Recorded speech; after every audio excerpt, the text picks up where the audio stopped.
momento, Deus, através desta emissora, leva até você mais um programa de poder com momentos no Tabernáculo da Fé.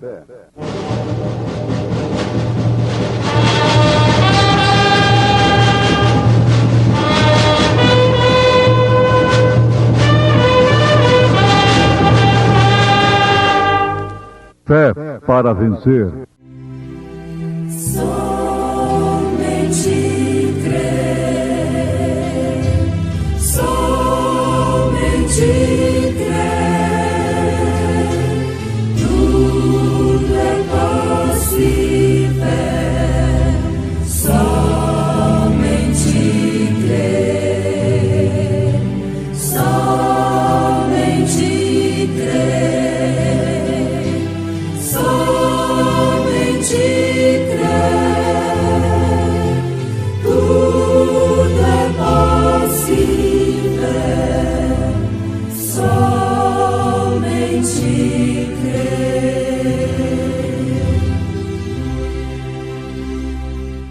Deus não faz castelo em areia. E vi um novo céu e uma nova terra, porque já o primeiro céu e a primeira terra passaram, e o mar já não existe. E eu, João, vi a santa cidade, a nova Jerusalém, que de Deus descia do céu, adereçada como esposa ataviada para o seu marido. Amigo fiel, a irmã Carla cantando em momentos do Tabernáculo da Fé.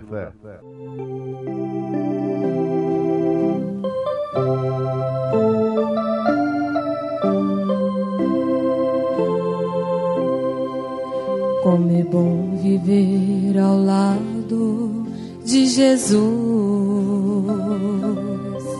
Como é bom andar com Ele e dele ser.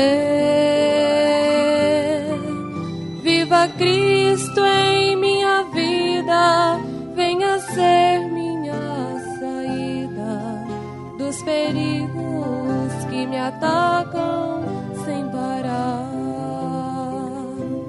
Jesus Cristo é consolo e paz, és meu guia e alegria sempre traz. Jesus Cristo é meu tudo, enfim, minha força na fraqueza, és pra mim.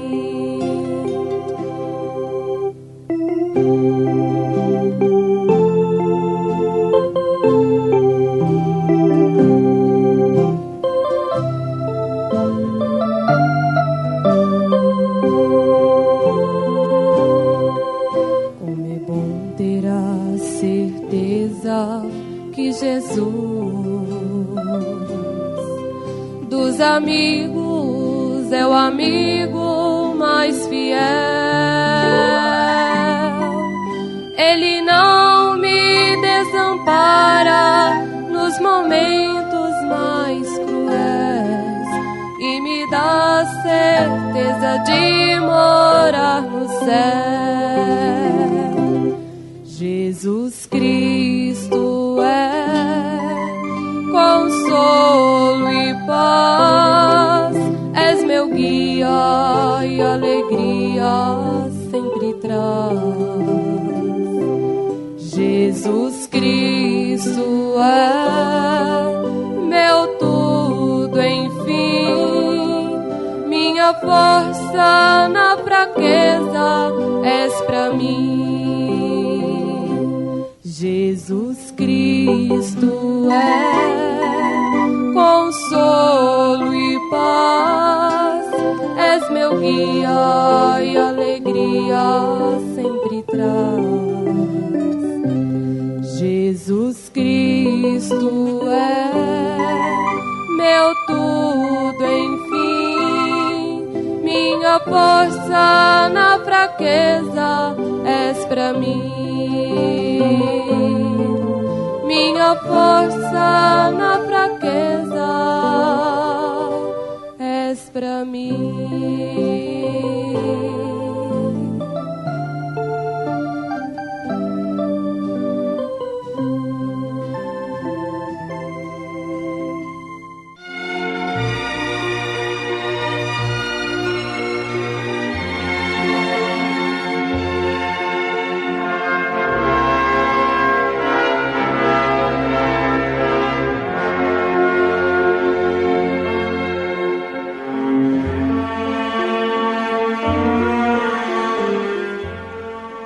Deus não faz castelos em areias. Isso nos faz lembrar da moça, do rapaz, do homem, da mulher e até mesmo da criança, que ora fica em silêncio, pensativo, pensativa, fazendo castelos na areia. Quando caem em si, levam até um susto. Me lembro da minha professora do primário, e quando eu estava assim, parece que pensativo, um tanto desligado, aparentemente triste, ela logo dizia: Joaquim, está pensando na morte da bezerra? Pois bem, meus ouvintes, Deus não faz castelos em areias como os homens fazem. Muitos há que, ao verem outros casais, esposas, maridos, que aparentemente são mais felizes do que eles, fazem castelos.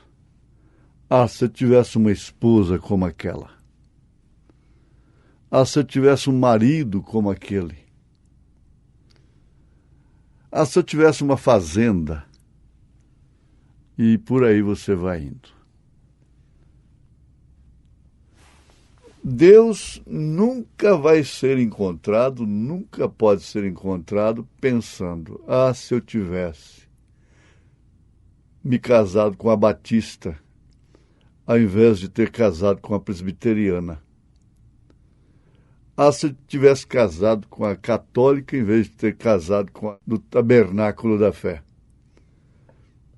Ah, se eu tivesse casado com a Assembleia de Deus, ao invés de ter casado com a Igreja de Deus.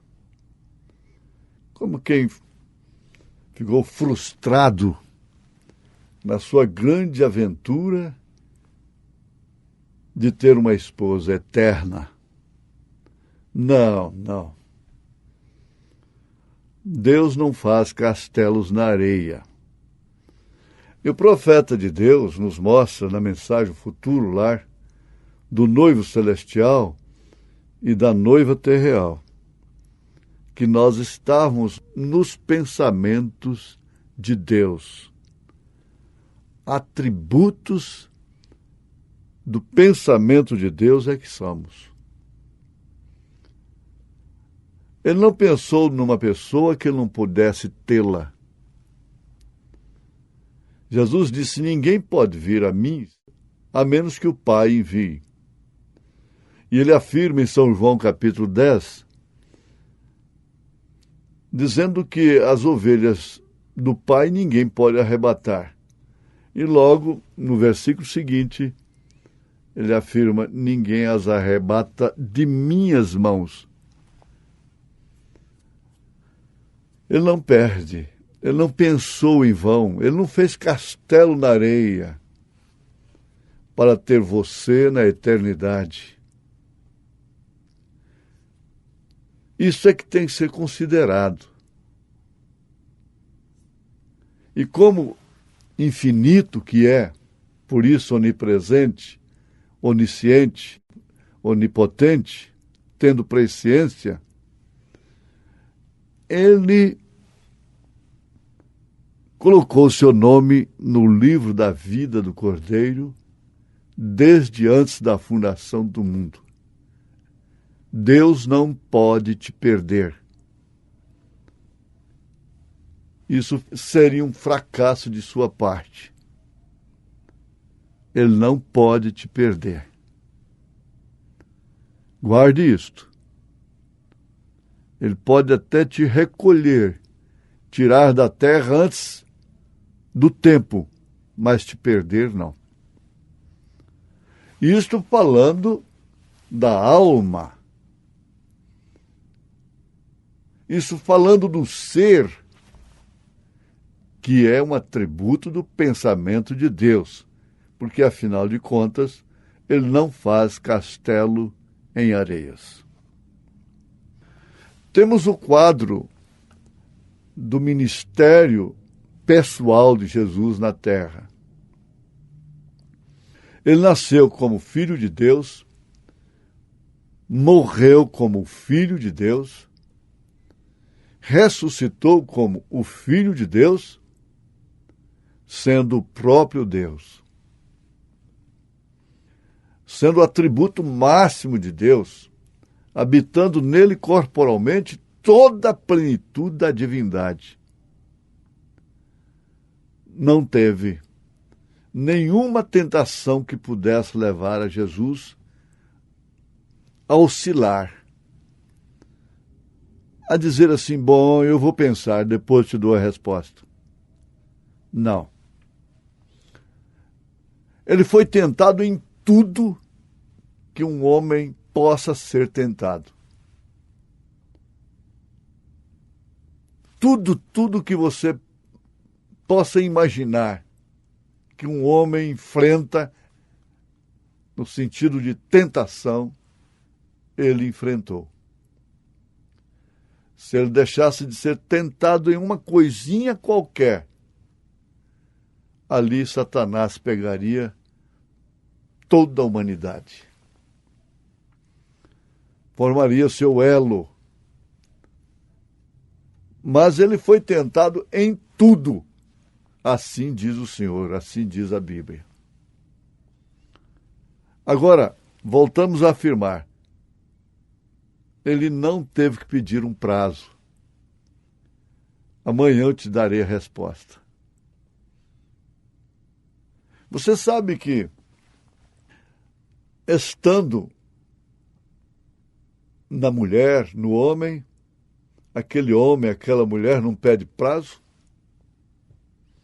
para dar a resposta? Sem dúvida alguma, a resposta é instantânea. Uma certa moça foi afrontada, contrariando o artigo 5º da Constituição brasileira. Em um colégio, muitas delas, forçando, violentando os princípios cristãos das moças, dos alunos. A escola deveria ser um exemplo de manutenção dos princípios cristãos. No entanto, se tornou um antro de corrupção das mentes, uma violentação de mentes inocentes. Então você não pode estudar sem usar calça esporte, que é uma abominação diante de Deus. Mas não falta teólogo, não falta doutor amontoado para si, conforme suas próprias concupiscências, para interpretarem a Bíblia para sua própria destruição, para dizerem que isso não tem nada a ver.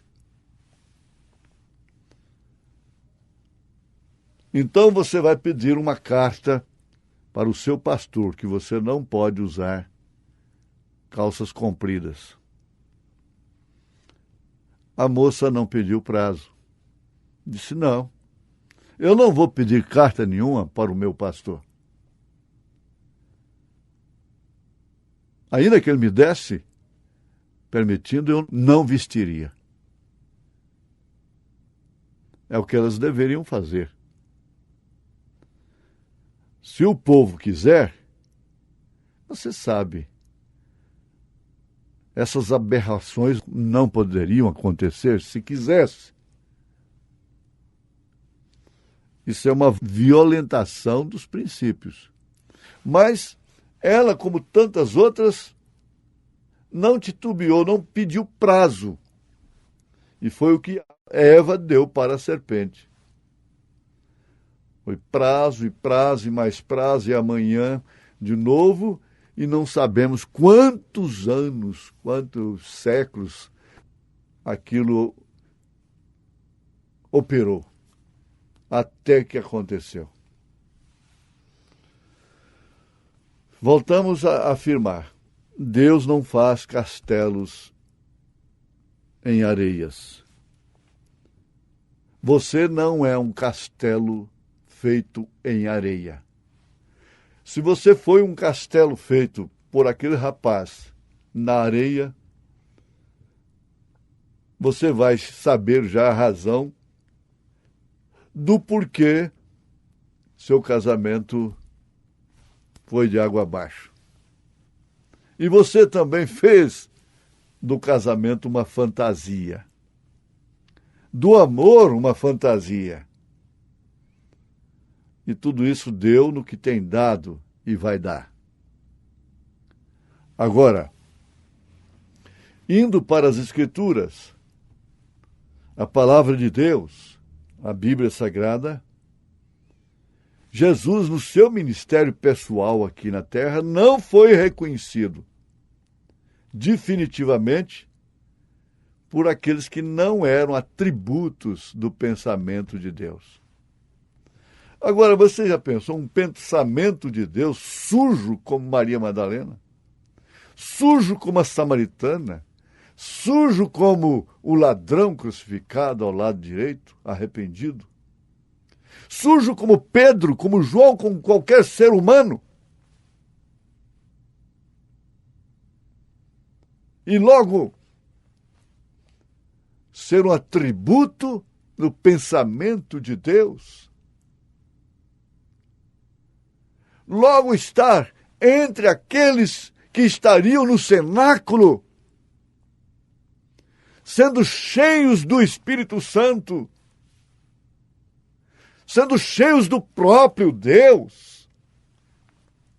Oh, meu Deus! Às vezes eu me procuro onde é que eu estou. Onde estou parado? Que pessoa me convinha ser em santo trato e piedade? Se você analisar isto da forma que isto é, você vai sentir vergonha. Você vai ficar envergonhada, envergonhado de, apesar de suas mazelas, você ser um pensamento de Deus. Pensamento sujo? Não, pensamento limpo.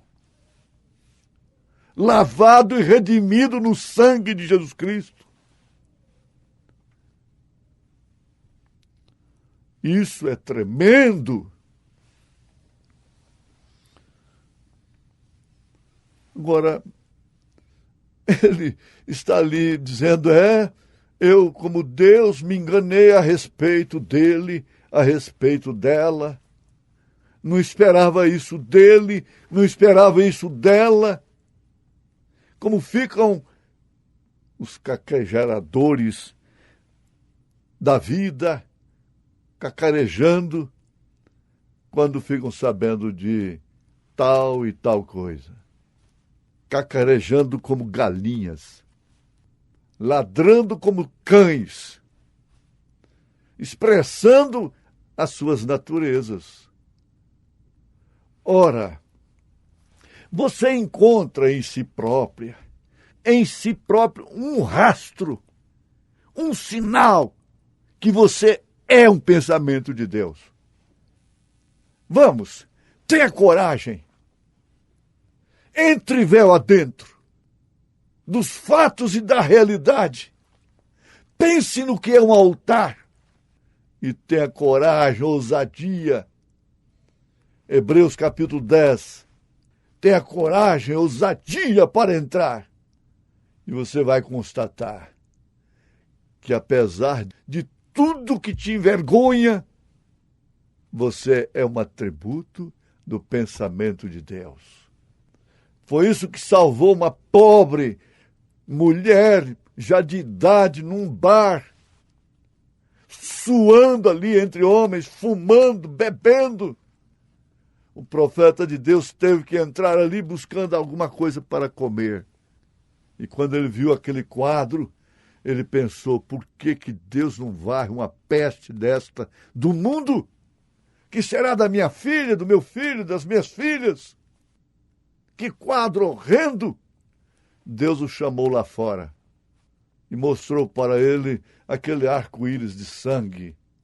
O sangue bombeando por ele, por William Branham, 24 horas por dia. E ele vendo ali que ele era perdoado, protegido pelo sangue, para manter-se como um atributo no pensamento de Deus, limpo. Ele, William Branham, dependia desse sangue. E ele ficou feliz, satisfeito. Aí Deus disse para ele, você está feliz, satisfeito, porque você viu seu quadro aqui, o sangue sendo bombeado, te protegendo, te mantendo limpo. E, no entanto, você está condenando aquela mulher lá dentro. Ah, ele voltou lá diferente.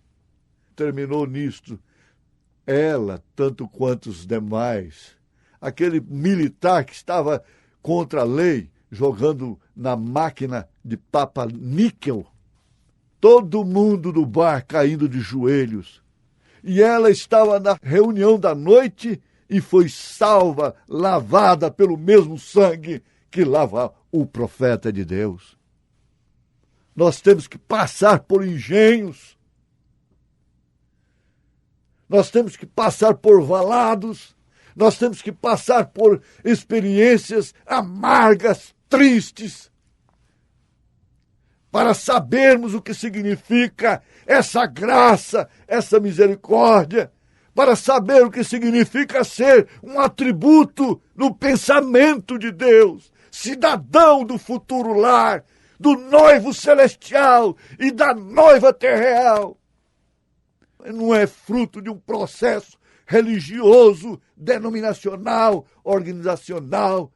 Um espírito religioso nunca fabrica um cidadão do reino dos céus. Isso vem lá da eternidade para a eternidade. E você está nisto porque Deus te colocou, não porque eu coloquei. Em nome de Jesus Cristo, tenha essa saúde, esta vida, este vigor em sua alma. E proclame, eu sou um atributo do pensamento de Deus. Amém.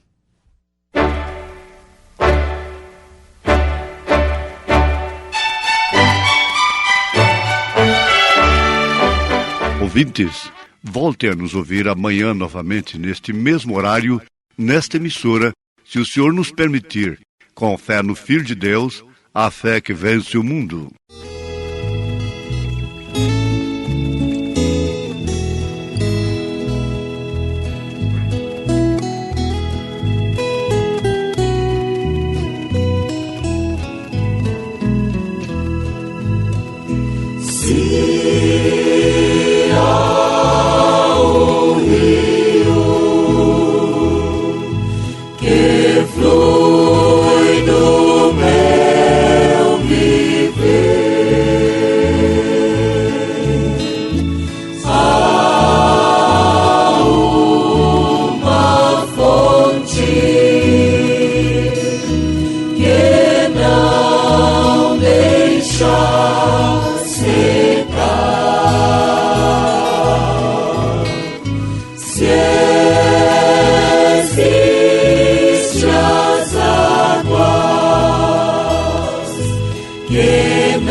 que